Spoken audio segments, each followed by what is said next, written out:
Muy buenas noches. Damos gracias a los que han venido.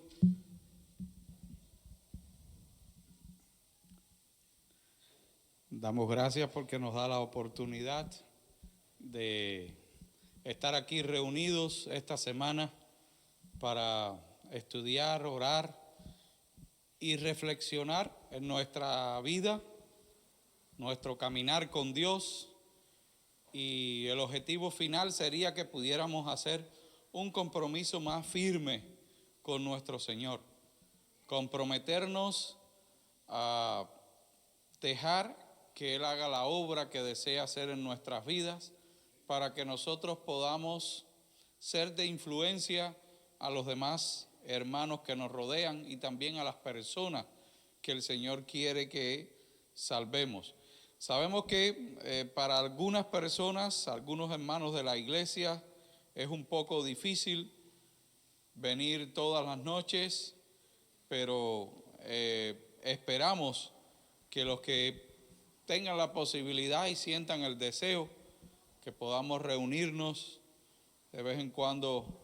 Es muy útil poder venir todas las noches, tener un tiempo, separar un tiempo especial para este encuentro con Dios, y eso nos dice de cuáles son nuestras prioridades.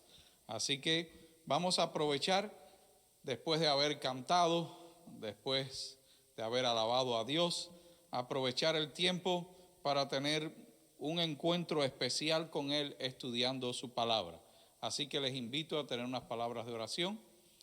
Señor, gracias porque nos permites abrir tu palabra y te pedimos que en esta noche tu Santo Espíritu nos dirija de tal manera que podamos comprender el mensaje que tienes para nosotros.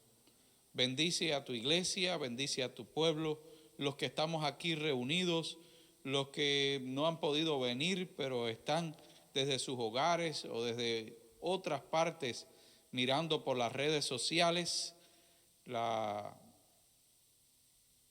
semana que vamos a estar teniendo, estudiando tu palabra, que tu Santo Espíritu pueda bendecir a cada corazón necesitado, a cada hijo tuyo que desee poder seguir avanzando y prepararse para el encuentro contigo. Te lo pedimos en el nombre de Jesús. Amén. Ayer estudiamos el capítulo 12, hago una breve recapitulación nada más para que podamos enfocarnos. El capítulo 12 comienza la última sección del libro de Apocalipsis. De las 4 es la más amplia y también la más específica, la que más detalles da y sobre todo la que más se enfoca en los acontecimientos que van a suceder antes de que Jesús regrese. Les dije que las dos razones fundamentales por las que la mayoría de los lectores occidentales modernos no entienden bien los libros de Daniel y el libro de Apocalipsis es, en primer lugar, por el género literario al que se enfrentan, que es un género que tiene ciertas características que no estamos acostumbrados a ver. Un lenguaje simbólico, una temática de lucha y contienda, y la estructura que tienen estos libros, cómo se repite lo mismo una vez tras otra desde diferentes perspectivas. Pero una vez que lo comprendemos y vamos poco a poco encontrando las llaves para entender este libro, pues se nos hace bastante sencillo comprender el mensaje que contiene, porque el mensaje que contiene es el mismo que contiene toda la Biblia. Y esta es la segunda razón. Hay que conocer bien todas las escrituras para poder entender el libro de Apocalipsis, porque presenta la historia futura, la historia de la salvación, pero utilizando imágenes constantes del pasado. O sea, estos capítulos de aquí en adelante me van a hablar del futuro, pero la única manera que podemos comprender el futuro es si conocemos el pasado. Y así vamos a estar constantemente retrocediendo mayormente al Antiguo Testamento, a la historia de la formación del pueblo de Dios, para poder comprender las imágenes que el libro de Apocalipsis nos va presentando. Es hasta bastante motivador, es un desafío cuando podemos ir comprendiendo que no es tan complejo, es de una manera simple y fácil entenderlo. El capítulo 12 inicia presentándome la historia de la salvación con el cumplimiento final de Génesis 3:15, la promesa inicial o el protoevangelio, como se le llama, el evangelio en una cápsula dado en el jardín del Edén, a través de cuya promesa que corre toda la historia del Antiguo Testamento hasta el nacimiento de Jesús. Y el capítulo 12 tenía 3 divisiones principales. La primera presentaba el intento de Satanás de destruir a Jesús. La segunda presentaba lo que se consiguió con la muerte de Cristo en la cruz.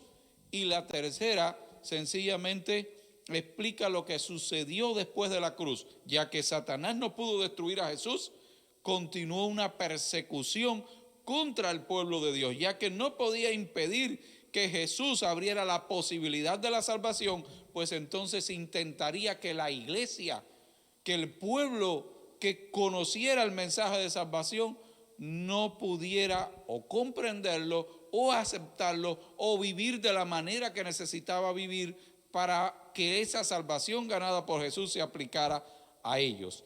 Y durante muchos años, siglos, durante la primera era cristiana y después lo conocido como la Edad Media, un periodo de aproximadamente unos 1000 años. Los historiadores no se ponen mucho de acuerdo cuando comenzó este periodo, pero más o menos todos piensan que desde el siglo V, VI, VII hasta unos 1000 o 1000 hasta 1500 años después. Todo ese periodo, desde el siglo V hasta el siglo XIII, XIV, más o menos alrededor de unos 1000 años, o incluso algunos que piensan hasta el tiempo de la Reforma en el siglo XVI.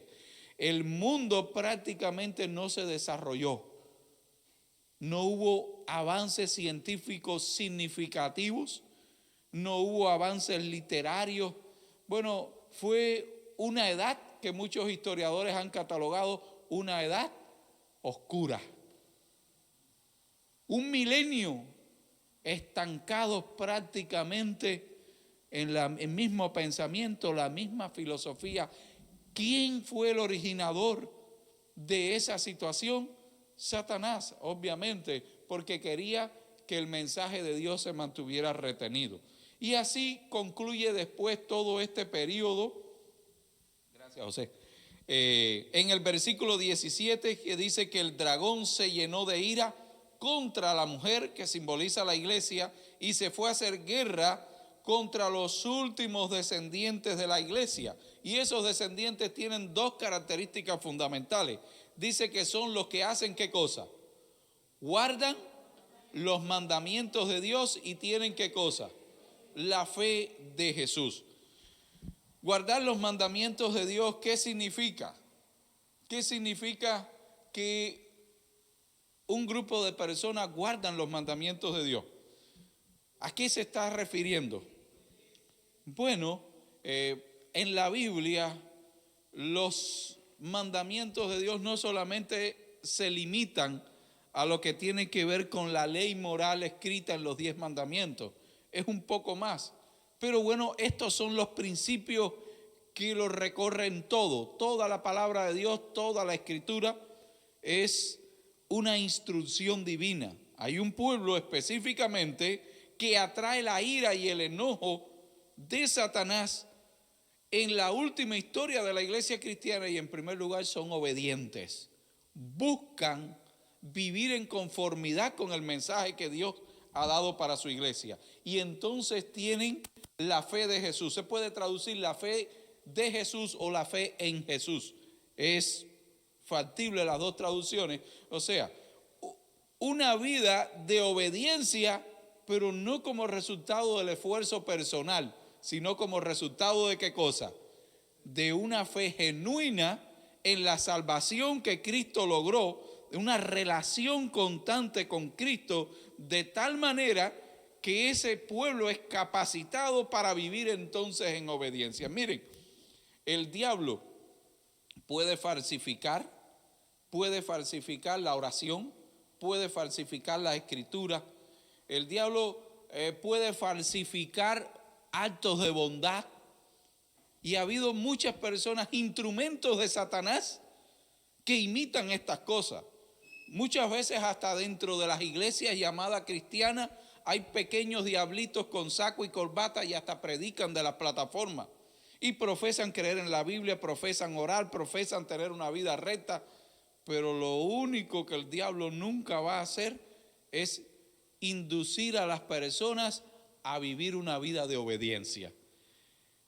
Él puede inducir a las personas a imitar el lenguaje cristiano, a decir Cristo te ama, pero llevar a las personas a la obediencia, a la ley y los mandamientos de Dios, como hemos estado estudiando durante aproximadamente 2 meses, los domingos y los martes por la noche.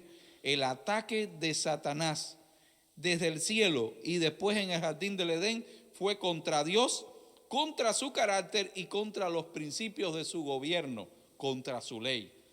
Contra estas cosas es la batalla de Satanás. Así que está preparado para hacerle frente a ese pueblo. Y el capítulo 13 son los instrumentos que Satanás va a utilizar para hacerle frente a la última generación de cristianos, a esa iglesia que se va a preparar haciendo uso de la fe genuina para tener una vida de obediencia, una transformación a semejanza de Cristo. Y el primer instrumento que saca Satanás, dice allí el versículo 1, ¿cómo lo leen ustedes en sus Biblias? Dice así en esta versión Reina Valera que yo estoy estudiando: me paré sobre la arena del mar. Ustedes saben que tanto el Antiguo como el Nuevo Testamento no se escribió ni en español, ni en inglés, ni en francés, ni en portugués, ninguno de los idiomas modernos. Se escribió en hebreo y en griego vulgar o popular, el griego koiné. El libro de Apocalipsis fue escrito en griego y se copiaron y se copiaron y se copiaron. Se copió este libro y hay muchas copias en la actualidad, copias que tienen un nivel de importancia y otras que se copiaron con menos cuidado. Se reúnen todas esas copias, hay ciertas diferencias entre uno y otro y expertos biblistas pues trabajan para ver cuál fue el texto original que salió de la pluma de Juan. La mayoría de esos textos importantes no dicen me paré, porque no hace sentido en la narración. Ve que corta la narración que se está llevando. ¿De quién se está hablando en el versículo 17? Tampoco la Biblia fue escrita en capítulos y versículos. De hecho, cuando el Nuevo Testamento se escribió, no había ni división de palabras. Todo se escribía junto. Todas las palabras una detrás de la otra. Con el tiempo entonces el griego comenzó a separar las palabras, a poner signos de puntuación, y recién ya después del siglo XIV es que hubo una persona que tuvo la luz y hizo la división entre capítulos y versículos. O sea que todo es corrido. Y la narración del versículo 17 dice: entonces el dragón se llenó de ira contra la mujer y se fue a hacer guerra contra el resto de los descendientes de ella, los que guardan los mandamientos de Dios y tienen la fe de Jesús. Y después dice: y me paré. El entonces se está refiriendo a Juan, pero no se está hablando de Juan. Se está hablando ¿de quién? Del dragón. Es del dragón de quien se está hablando ahí. Por eso la mejor traducción no es me paré, sino se paró. ¿Quién es el que se paró sobre la orilla del mar? El dragón. ¿Entienden? Él quiere hacer guerra. El capítulo 12, quien lo dividió, el monje católico que hizo un trabajo excelente, pero obviamente ningún ser humano tiene la capacidad de estructurar bien toda la palabra de Dios. Obviamente se equivocó mucho en la división de versículos y sobre todo de capítulos. Aquí no debía haber una división. El capítulo 12 y 13 y la primera parte del 14 es corrido, es una sola narración. Y dice: él va a hacer guerra, y para hacer guerra se para sobre la orilla del mar y saca del mar, ¿qué cosa? Un instrumento. ¿Cómo se describe este instrumento? Una bestia. Y dice que esta bestia tiene, ¿qué cosa? 7 cabezas y ¿cuántos cuernos? Y 10 cuernos. ¿Quién tenía 7 cabezas y 10 cuernos también? Anteriormente, en el capítulo 12, que lo leímos ayer. ¿Quién tenía 7 cabezas y 10 cuernos? Esos detalles son muy importantes. Aquí la clave está en los detalles. El dragón, muy bien Pedro, el dragón tenía 7 cabezas y 10 cuernos. Entonces la bestia que sale del mar, que él saca del mar, tiene ¿cuántas cabezas y cuántos cuernos? Los mismos. Entonces, ¿a quién se parece esta bestia? Se parece al dragón, es idéntrica en apariencia al dragón. Y hay otra característica. Ayer vimos cómo las imágenes, Apocalipsis proyecta imágenes al Antiguo Testamento. Y esto es como una actividad didáctica. Esto es una actividad bíblica. Yo le voy a mencionar los detalles y ustedes me dicen de qué pasaje del Antiguo Testamento o a qué pasaje del Antiguo Testamento se está haciendo referencia. Y la bestia que vi era semejante a un leopardo y tenía sus pies como oso y su boca como de qué. ¿Dónde se mencionan estos 4 animales en este orden en el Antiguo Testamento? En Daniel capítulo 7. Por tanto, este versículo 2 es una imagen de Daniel capítulo 7. Y aquí, ¿qué diríamos? ¿Quién es esta bestia? Pues la misma de Daniel capítulo 7. Ahora, la única diferencia es que en Daniel capítulo 7 Dios le da una visión y le dice, mira, van a surgir 4 poderes. 4 poderes. Uno, un león alado. Después del león viene ¿qué cosa? Un oso. Después del oso viene un leopardo y después viene una bestia terrible. Y de la cabeza de la bestia sale un cuerno pequeño que es del que más se habla. Y en el mismo libro de Daniel están descritos el león, el oso y el leopardo. Y en el Nuevo Testamento vemos la bestia. Son Babilonia, los medos, los persas, los griegos y el Imperio Romano finalmente. El cuerno sí no se dice. Pero del cuerno es del que más se dan los detalles, que viene después del Imperio Romano. Ahora, cuando Juan la ve, vean, Daniel dice león, oso, leopardo, bestia. Juan dice bestia, leopardo, oso, león. O sea, Daniel los está mirando hacia el futuro y Juan los está mirando ¿cómo? En el pasado. Por eso el orden se invierte, pero es lo mismo. ¿Quién es esta bestia? Lo interesante es, si miráramos aquí, decimos, bueno, pues esta bestia que el dragón saca para luchar contra el pueblo de Dios, no puede ser Babilonia, Medo-Persia, griego, Grecia, porque se está diciendo en el versículo 17 que es la última gran lucha que Dios o que Satanás va a hacer contra Dios. Ahora, si me está remitiendo allá, es porque tiene conexión con esos otros poderes o porque este poder va a ser algo similar a ellos. Lo interesante es que esta bestia de Apocalipsis, aunque tiene la apariencia de los imperios de Babilonia, Medo-Persia, Grecia y Roma, lo que se describe de ella es la obra del cuerno pequeño en Daniel, porque la bestia de Apocalipsis 13 hace lo mismo del cuerno pequeño de Daniel. Dice, y vi una de sus cabezas como herida de muerte. Este es el único detalle que no menciona Daniel, pero todo lo demás ya Daniel lo menciona. Pero su herida mortal fue sanada y se maravilló toda la tierra en pos de la bestia. Y adoran al dragón que había dado autoridad a la bestia y adoran a la bestia diciendo, ¿quién como la bestia y quién podrá luchar como ella? También se le dio una boca que hablaba grandes cosas y blasfemia, como lo hace el cuerno pequeño en Daniel. Y se le dio autoridad para actuar ¿cuánto? 42 meses, un periodo de tiempo, el mismo periodo de tiempo de Daniel. Ahora les explico esto para quien no lo sepa. Y abrió su boca en blasfemias contra Dios, lo mismo que hace el cuerno pequeño, para blasfemar de su nombre, de su tabernáculo y de los que moran en el cielo. Y se le permitió hacer guerra contra los santos, dice Daniel 7:25, que Daniel vio que hacía guerra contra los santos y los vencía. ¿Por cuánto tiempo? Bueno, el periodo de tiempo, tanto en los libros, en el libro de Daniel como en el libro de Apocalipsis, este periodo de tiempo se describe de 3 maneras diferentes. Ese periodo en que ese cuerno pequeño tendría esa autoridad. Se dice que son 1260 años.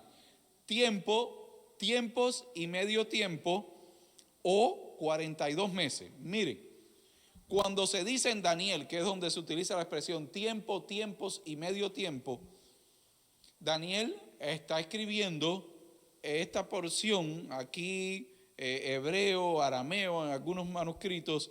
Estos idiomas no tienen dos números como en el español, sino tres. Nosotros tenemos singular y plural. Nosotros decimos, yo camino, porque soy una sola persona, es singular. Pero si son dos personas, decimos, nosotros caminamos. Y si somos tres, nosotros caminamos. Y cuatro, nosotros caminamos. Porque en castellano nada más hay singular y plural. Y en inglés también, singular y plural. Pero el hebreo tiene tres tiempos, singular, dual y plural. Cuando es dos personas, hay una terminación diferente. Por eso en Daniel, tiempos no es plural, es dual. El hebreo tiene singular, dual y plural. Entonces sería un tiempo, dos tiempos y medio tiempo. 1 más 2, ¿cuánto es? 3 y medio, 3 y medio.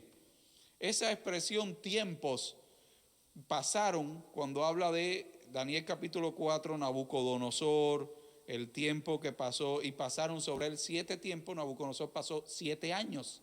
En el libro de Ezequiel, en el libro de Jeremías se utiliza la expresión tiempo refiriéndose a años. Años es la manera simbólica de referirse. Así que un tiempo, dos tiempos y medio tiempo sería un año más 2 años más medio año. ¿Cuántos años son? 3 años y medio. Ahora, 3 años y medio, ¿cuántos meses son? 42 meses, porque son 12 más 12 más 12, 36, más medio año, 36 más 6, 42. Y según el calendario judío, que fue con el que se escribió la Biblia, los meses eran de 30 días. 30 días por 42 meses o por 3 años y medio, ¿cuántos años? ¿Cuántos? 1260 días o 1260 años. ¿Ve? Entonces la expresión tiempo, tiempos y medio tiempo en el Antiguo Testamento, en el libro de Daniel, o 42 meses o 1260 años son diferentes maneras de decir lo mismo. 1260 días que en periodos proféticos para nosotros, según la Biblia, hay un principio descrito en varios libros, libro de Levítico, libro de Ezequiel. No vamos a abundar en cosas que nosotros conocemos, porque yo quiero hablarle de cosas que la mayoría de la iglesia no conoce, que es el mensaje fundamental de Apocalipsis 13. Nos perdemos en estos detalles y no entendemos la esencia de lo que Juan quiere decir. Por tanto, ¿qué poder después de Roma tuvo una hegemonía de 1260 años e hizo toda esta obra que se menciona en Daniel y Apocalipsis? No ha sido la iglesia adventista.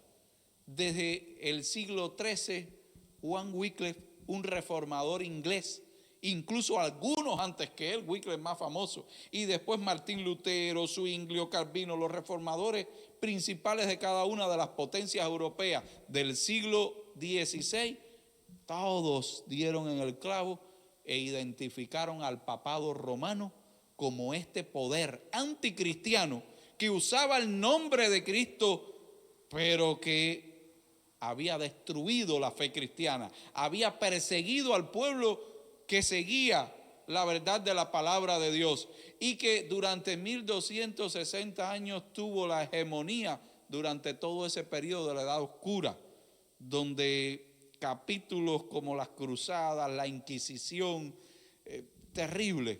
Una iglesia que de cristiano lo único que tiene es el nombre, porque es un sincretismo. El catolicismo es un sincretismo entre el cristianismo y el paganismo, así como el pentecostalismo es un sincretismo entre el cristianismo y el espiritismo. Son las dos tendencias actuales que van a la par con la palabra de Dios. Desde el 538 hasta el 1278, el poder papal o la Iglesia Católica Apostólica Romana se erigió como la iglesia principal, la guardiana de la fe cristiana, pero realmente no estaba cumpliendo el propósito de Dios. Y eso es lo que vamos a estar estudiando mañana. Y está descrito aquí en Apocalipsis 13. Lo que pasa es que la mayoría no lo entiende. Entonces, ¿cuál es el primer instrumento que dice el libro de Apocalipsis que va a utilizar el dragón para pelear contra ese último grupo de hijos de Dios? El papado romano, porque es un poder político eclesiástico, a la misma vez que es una nación que tiene autoridad política, también representa una iglesia. Y estas dos cosas van juntas para luchar contra el pueblo de Dios. Pero ahora, después del el versículo 7 es como casi una sentencia contra este poder. Dice el versículo 8 en adelante: y la adoraron todos los moradores de la tierra, cuyos nombres no estaban escritos en el libro de la vida del Cordero, que fue inmolado desde el principio del mundo. Si alguno tiene oído, oiga. Si alguno lleva en cautividad, va en cautividad. Si alguno mata a espada debe ser muerto. Aquí entonces se hace efectiva, es una traducción más correcta, la paciencia. O sea, aquí se responden las oraciones pacientes y perseverantes de los santos. Y realmente la historia nos demuestra que así como el papado medieval atacó todo lo que se oponía a sus doctrinas, a sus enseñanzas, a sus mentiras, este poder que con los años fue cada vez creando doctrinas y enseñanzas contrarias a la Biblia, destruyendo el plan de salvación de Dios, que es lo que Juan explica claramente aquí a través de símbolos, y la mayoría solamente se concentra esto. Después, en 1798, con la Revolución Francesa, Francia se yergue como la potencia que quería conquistar todo el mundo, y pues entran en Italia, destronan al Papa, se lo llevan preso a Francia, y esa hegemonía, esa tiranía psicológica, científica, religiosa que había ejercido sobre las potencias europeas, sobre el mundo desarrollado, el papado medieval quedó como muerto, quedó destruido, aparentemente destruido. Y entonces después de 1798, Juan ve otra cosa, ve otro poder, porque el dragón cuenta no con un solo poder, sino con dos poderes. Fíjese, es el dragón, la primera bestia y la segunda bestia. ¿Cuántos son? Tres para luchar contra el pueblo de Dios. El primero lo sacó del mar, ahora el segundo lo saca de la tierra. Y dice que sacó de la tierra otra bestia que subía de la tierra y tenía dos cuernos como ¿qué? Como de cordero. Pero después tuvo un cambio, habló como dragón.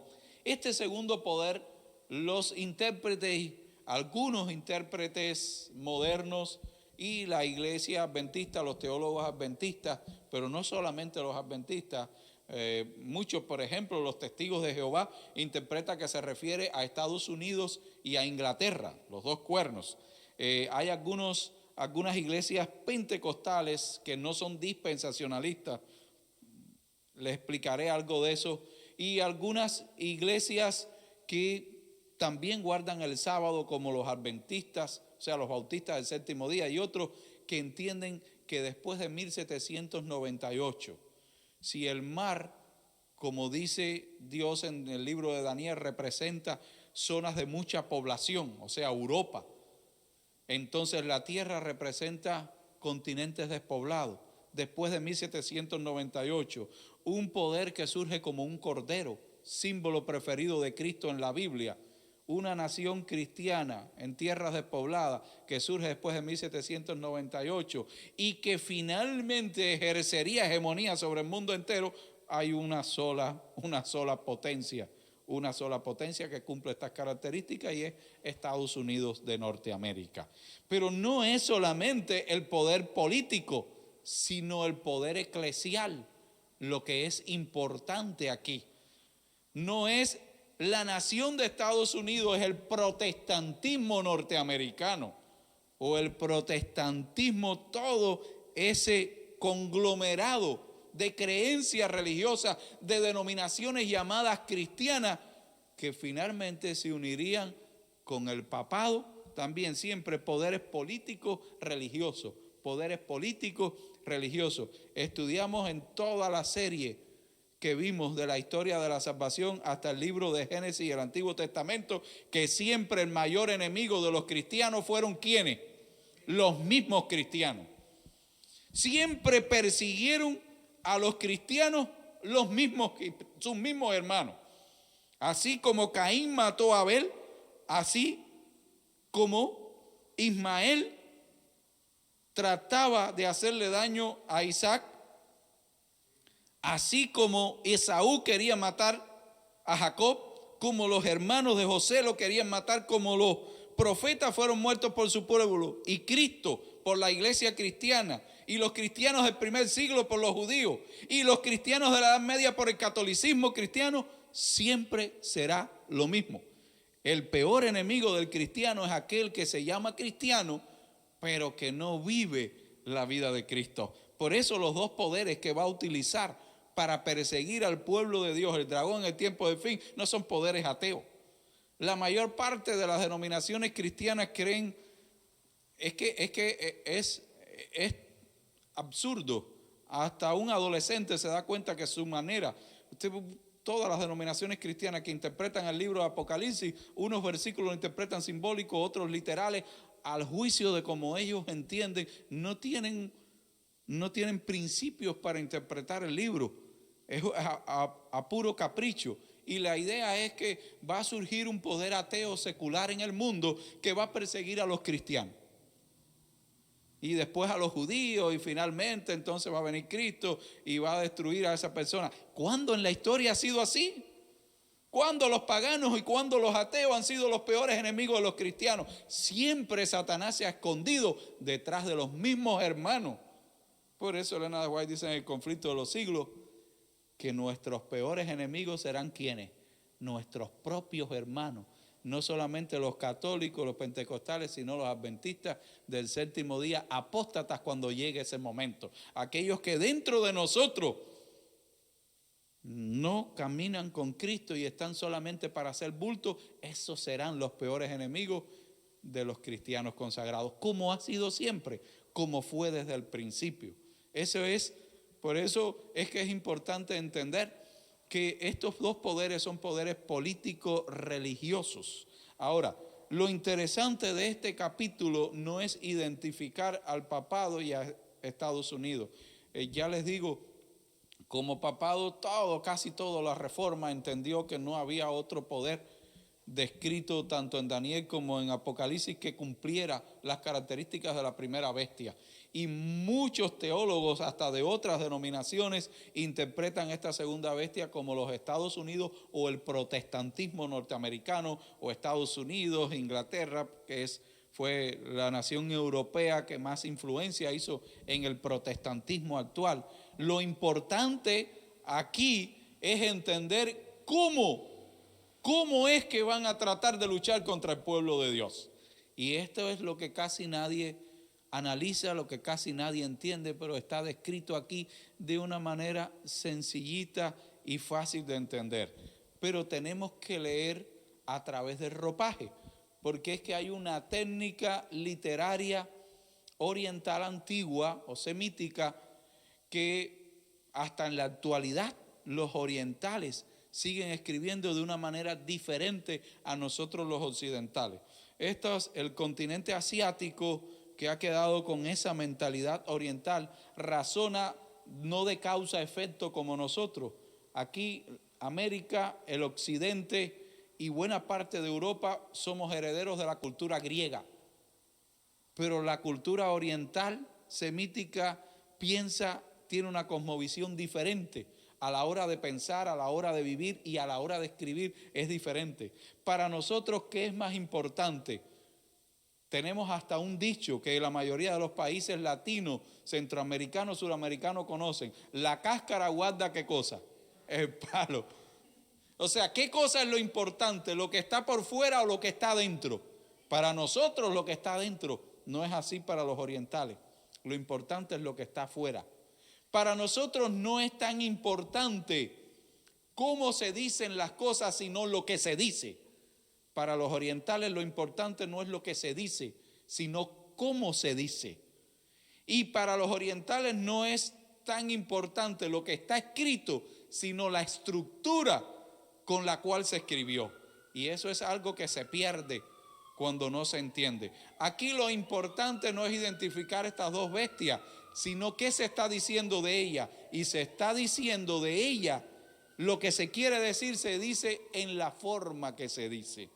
Hay ciertas características que tiene el dragón, hay ciertas características que tiene la primera bestia y hay ciertas características que tiene la segunda bestia, que estos tres poderes están siendo utilizados como un reflejo de otras tres personas bíblicas.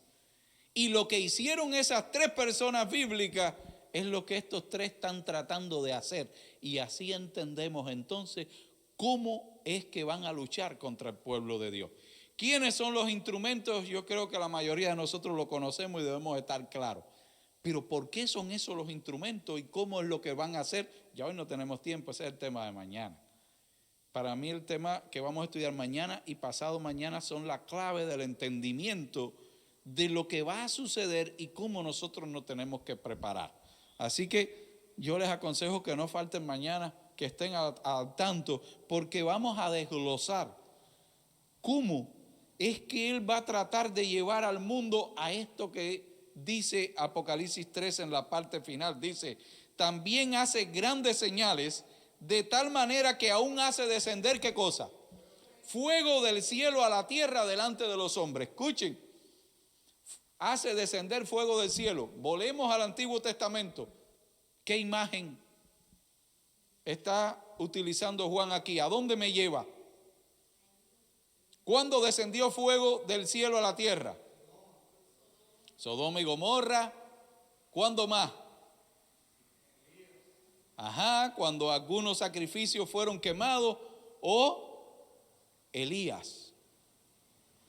Hay un conflicto, vamos a buscar en todos estos pasajes, hay un conflicto entre varias fuerzas, unos poderes luchando contra otros. Algunos querían ser adorados como Dios, otros, había un conflicto de adoración. ¿Cuál de todos estos pasajes tenía el conflicto de adoración? Cuando fue destruido Sodoma y Gomorra, cuando descendió fuego en un sacrificio, ¿cuándo? Elías en el monte Carmelo. ¿Y por qué descendió fuego del cielo? ¿Por qué era que tenía que descender fuego del cielo? Por aquí estaban los sacerdotes de Baal y de Astarte, y por aquí estaba solamente Elías. Y entonces el pueblo, Elías dice, ¿hasta cuándo estarán indecisos en dos pensamientos, Jehová o Baal? ¿Cuál de los dos? Y dice Elías, mira, le voy a dar una prueba. Yo voy a hacer un sacrificio, ustedes van a hacer un sacrificio. El Dios que haga descender fuego, ese es el Dios verdadero. Ese es el que tiene la verdad. Finalmente, el Dios de quién fue el que hizo descender fuego, el de Elías. Y con eso se demostró, ¿qué cosa? Que el Dios de Elías era el Dios verdadero. ¿Quién hace descender fuego del cielo ahora aquí?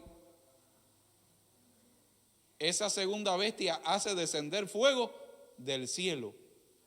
Y el descender fuego del cielo implica, ¿qué cosa? Que ellos tienen la verdad. Que su mensaje tiene validación verdadera. Y como su mensaje tiene validación verdadera, concluye entonces el próximo versículo, dice, y engaña a los moradores de la tierra con las señales que se le ha permitido hacer en presencia de la bestia, mandándole a los moradores de la tierra que le hagan otra vez. Escuchen otra vez la imagen. ¿Quién es quien va a ser tenido como que tiene la verdad en este momento? ¿Dios y su pueblo? No. Satanás y sus instrumentos. Va a ser un engaño tan grande que dice que van a engañar a los moradores de la tierra. De la misma manera como se comprobó que el Dios de Elías era el Dios verdadero, aquí se va a comprobar. Porque lo van a hacer. ¿Cómo lo van a hacer? Miren lo que dice aquí.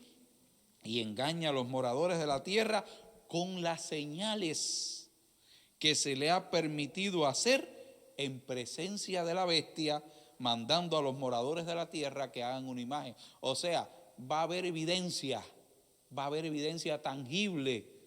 Todo se va a armar de una manera que muy pocos van a librarse del engaño. Y eso es lo que nosotros a veces no entendemos. Hay muchos dentro de nosotros, dentro de nuestro pueblo, dentro de nuestro mensaje, que no tienen ni la más mínima idea de en qué va a consistir el conflicto. Recuerden, Apocalipsis tiene un tema central, es la historia de ¿qué cosa? De la salvación. La clave está en la historia de la salvación que esos poderes van a presentar.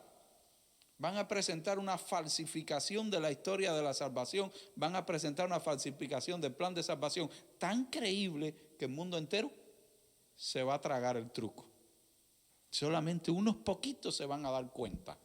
Y quien no acepte su plan, que es lo que vamos a estudiar mañana, y ustedes verán qué importante, obviamente es un tema que no lo habían considerado desde esta perspectiva la mayoría de los adventistas, por lo que yo considero que es muy importante que la iglesia comprenda y entienda bien este punto. Pero ahora se utiliza otra imagen del Antiguo Testamento y dice que le hace una imagen a la bestia que tiene la herida de espada y vivió. Y se le permitió infundir aliento, escuchen, a la imagen de la bestia para que la imagen hablase e hiciese matar a todo el que no la adorase. ¿Cuándo se erigió una imagen en la historia bíblica donde todo el mundo tenía que adorar esa imagen y quien no la adorara? Daniel, Apocalipsis regresa mucho a Daniel. Capítulo 3. A Nabucodonosor se le había dicho: tu reino va a terminar, tu reino va a ser glorioso, pero tú vas a morir y tus descendientes no van a ser capaces, después va a venir otro reino. Y la estatua era de oro, plata y bronce. Nabucodonosor dijo: no, yo me opongo a esto. Y construyó una estatua inmensa de oro y dijo: todo el mundo manifieste su obediencia eterna al reino de Babilonia. Y había solamente 3, porque Daniel no estaba allí, o estaba enfermo, estaba de misión. Nabucodonosor no quiso mandarlo allí, no sabemos, eso se deja en incógnita en el registro bíblico. Pero estos 3 amigos de Daniel dijeron: ¿qué cosa? No. ¿Y qué les tocó? Y Dios hizo allí ¿qué cosa? Un milagro. Aquí cuando llegue este momento va a ser lo mismo. El engaño va a ser fatal, pero va a ser un engaño autoritario. Este engaño, aquí está, esta es la verdad, todo el mundo lo va a ver, pero quien se oponga a esa verdad, entonces lo mismo que pasó allí, o te sometes. Y ahora en lenguaje simbólico, bien simbólico, dice: y hacía que a todos, pequeños, grandes, y se les pusiese una marca, ¿dónde? En la mano derecha o en la frente. ¿Por qué no en la mano izquierda? ¿Por qué no en el dedo pulgar de la mano derecha? Porque recuerden, todo esto son símbolos. Aquí no hay nada literal. Hay muchos evangélicos y pentecostales que entienden unas partes como literal y otras partes como simbólica, y ninguno. Por eso si hay 3 de ellos, hay 5 interpretaciones, porque como no siguen ningún control de métodos de interpretación bíblica, pues no pueden llegar a nada. Y el libro de Apocalipsis es lenguaje simbólico, completamente lenguaje simbólico. La frente simboliza ¿qué cosa? ¿Qué se esconde? La frente es lo que usted ve de la cabeza, y de la cabeza ¿qué esconde? El cerebro, los pensamientos, el razonamiento. Y la mano derecha, ¿cuántos zurdos hay aquí? Levanten la mano. ¿Cuántos zurdos hay aquí? 1 por allá, ¿es verdad? 1 solo. Entonces la inmensa mayoría de los seres humanos, ¿qué son? Derechos. ¿Y con qué actúan? Con la mano derecha. ¿Con qué toman las cosas? ¿Con qué trabajan? ¿Con qué obran? Con la mano derecha. La mano derecha es símbolo de las acciones y la frente es símbolo de los pensamientos. Significa sencillamente que aquellos que estén convencidos de la mentira, aquellos que estén convencidos de la mentira de estos poderes, del falso evangelio que van a presentar, que vamos a ver mañana, o aquellos que ni siquiera lo entiendan, lo crean, o incluso que piensen que es mentira, pero de todas maneras se someten por temor, es lo que significa la frente y la mano. De la misma manera son marcados como parte de ese sistema, como parte de ese poder, y obviamente están en oposición a Dios. Y ahora dice que se les pone un número. ¿Cuál es el número que se les pone? 666. Ya les hablé la fascinación que tienen los orientales por utilizar los números de manera simbólica. Esto se le llama numerología bíblica. Y el libro de Apocalipsis tiene al menos cinco números importantes. El 3, que es un símbolo de qué cosa. El 3 simboliza en la Biblia qué cosa, o en el libro de Apocalipsis. La Trinidad. Siempre que se utiliza el 3, aquí se está refiriendo a la Trinidad. Mira, los números en el libro de Apocalipsis se utilizan sencillos, combinados o implícitos. Por ejemplo, cuando se da una visión de Dios y se dice santo, santo, santo. ¿Cuántas veces? ¿Por qué 3? Padre, Hijo y Espíritu Santo. El 3, símbolo de qué cosa? De la Trinidad. El 4, ya les dije ayer, símbolo de qué cosa? Universalidad, los 4 puntos cardinales. Por eso dice que el mensaje del evangelio es llevado a toda nación, tribu, lengua y pueblo. ¿Cuánto? Y las 4 son sinónimos. Nación, tribu, lengua y pueblo son sinónimos. La diferencia. ¿Pero por qué? Porque lo importante no es a dónde es llevado, lo importante es el 4, el carácter simbólico a todo el mundo. Y volar un mensaje por el cielo, cada vez que se lleva es así. O sea, eso es los números implícitos. Combinados lo vamos a ver, 666, 144,000, son combinaciones. Pero es siempre un carácter simbólico de los números. El otro número importante es el 7, que les dije, simboliza qué cosa, lo perfecto o lo completo. El otro número importante es el 10. 10 símbolo de qué cosa. ¿Qué cosa es importante 10 en la Biblia?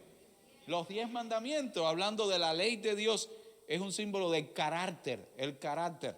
El 10 simboliza el carácter del pueblo de Dios. Y el 12, ese es el más facilito. El 12, ¿qué cosa es? El pueblo de Dios. 12 patriarcas, 12 profetas. Por eso cuando leemos Apocalipsis 22, la ciudad santa, todo es 12. 12 puertas, 12 perlas. ¿Por qué? Eso no es literal, ni esas medidas son literales. Lo importante es que todo eso es ¿de quién? Del pueblo de Dios. Cuando quiera que se utilice el 12 combinado con el 10 o el 12 combinado con el 7, está hablando del pueblo de Dios. Ahora, si el 7 es lo perfecto y lo completo, el 6, ¿qué cosa es? Miren cómo lo explica el mismo libro de Apocalipsis, no hay que confundirse. Aquí hay sabiduría, el que tiene entendimiento, cuente el número de la bestia, porque es número de qué cosa, de hombre. ¿Cómo número de hombre? Rápido nos vamos a la creación. ¿En qué día de la creación se creó el hombre? El sexto día. Si el 7 representa lo completo, el sexto es el día de qué cosa, es el número del hombre y representa lo que, lo incompleto, porque hasta el día sexto estaba todo el mundo creado, estaba el hombre, pero el séptimo día era el que lo hacía completo, cuando el hombre entonces vivía en comunión con Dios 24 horas. ¿Y por qué cuenta el número de la bestia? ¿Cuántos 6 hay? 1, 2 y 3. Porque ¿cuántos poderes opositores a Dios hay? 1, 2 y 3. Y cada uno de estos poderes son como imperfectos. Cada uno de ellos tiene un evangelio o un mensaje como imperfecto. Por eso el número de la bestia es 666, porque es imperfecto, imperfecto, imperfecto, incompleto, casi, pero no llega. Y casi es igual a qué cosa, a nada. Ven, no es tan complejo entender el libro de Apocalipsis, solamente es seguir los patrones de interpretación que ya están descritos en la Biblia.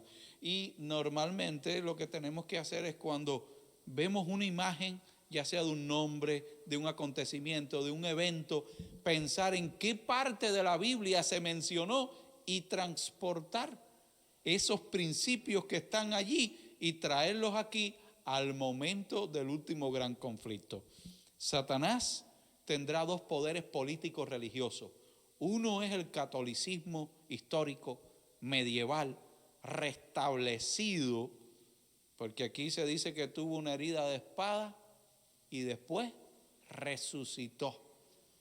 ¿Quién pensaría en el siglo XVIII, a principios del siglo XIX, que ese poder político eclesiástico otra vez tendría la preponderancia que tiene en el mundo? Y una pregunta fácil y sencilla: ¿quién es la figura humana más célebre hoy en día en este mundo? No es el presidente de Estados Unidos, no es el presidente de Rusia, no es ninguna celebridad. ¿Es quién? El Santo Pontífice Romano. ¿Resucitó o no resucitó? Oh, pero ellos no van a estar solos, van a tener la ayuda de todo este conglomerado de iglesias llamadas cristianas, sobre todo las que han sido fortalecidas y creadas, fortalecidas y llevadas con hegemonía aquí, en esta gran nación, en este gran país que comenzó como un cordero, pero después hablaba como ¿qué cosa? Como dragón. Y finalmente llevarán al mundo entero a un engaño descrito aquí, a un engaño con una coerción, y tratarán de venderle una idea de la salvación al mundo que mañana vamos a estudiar. ¿Y qué cosa es lo que vamos a estudiar? ¿Cómo entienden la salvación estos dos poderes y cómo el diablo se lo va a vender al mundo?